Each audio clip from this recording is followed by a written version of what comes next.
Kaguya-sama Love is War is one of the best anime ever. It's not really even up for debate at this point. Every one of its seasons is ranked in the top 200 on my anime list, with the best peaking at 14.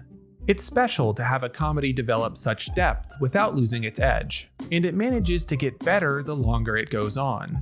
But I think that it teetered dangerously close to throwing it all away, and it has to do with the main character, Kaguya Shinomiya.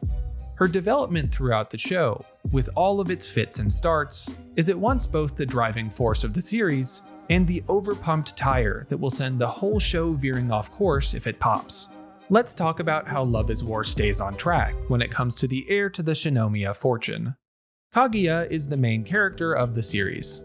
There's an argument to be made that she splits that role with Shirogane, but I think that she ends up being the emotional core to the story by the later seasons. She is the eponymous heroine, after all. What really sets her apart from Shirogane, though, is her internal conflict.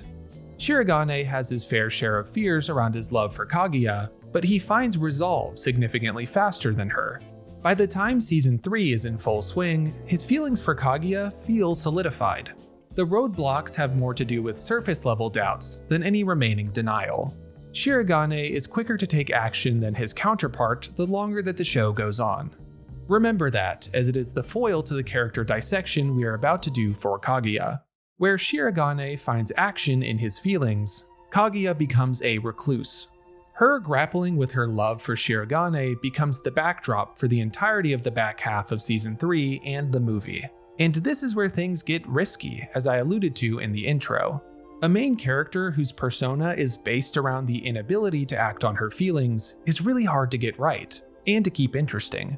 The fact that this series does it for really 3 whole seasons and a movie without making you tear your hair out of frustration at Kaguya is both the genius and the risk of the show. Wear out that welcome and the final culminating moments of romance will feel underwhelming. So what are the building blocks of Kaguya's character that keep her interesting?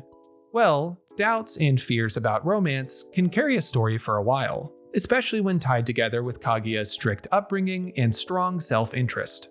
That emotional aspect is like layer 1 of how her character stays interesting.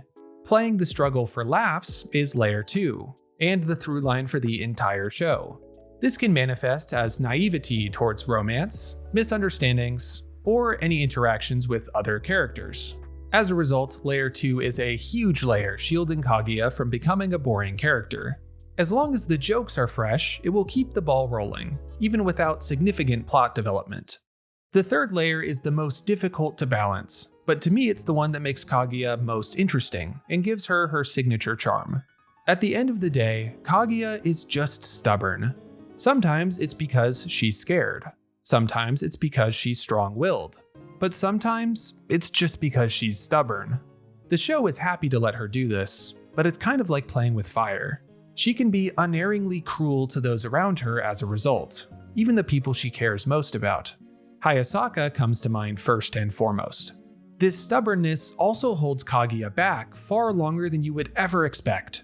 Even after the finale of Season 3, she still finds a way to drive a whole movie forward with her strife. It is enough to make you almost shake the screen out of frustration sometimes. But with a deft hand, the show gives just enough, a millimeter at a time, to keep us on the hook. Kaguya remains just genuine enough, just compelling enough, to make us stick it out and feel the full emotional weight of her final confession to Shirogane. This is the genius of Kaguya Shinomiya. It is like if Icarus never fell. You flew as close to the sun as you could, and somehow came out in one piece at the other end. All it took was the most stubborn, yet ultimately endearing character I have ever come across in anime. There are countless special things about Kaguya-sama Love is War, but Kaguya herself really stood out to me as I rewatched the series recently, especially how much of a focal point she becomes down the stretch. She has plenty of hallmarks of the tsundere archetype, but I think that is selling her character short.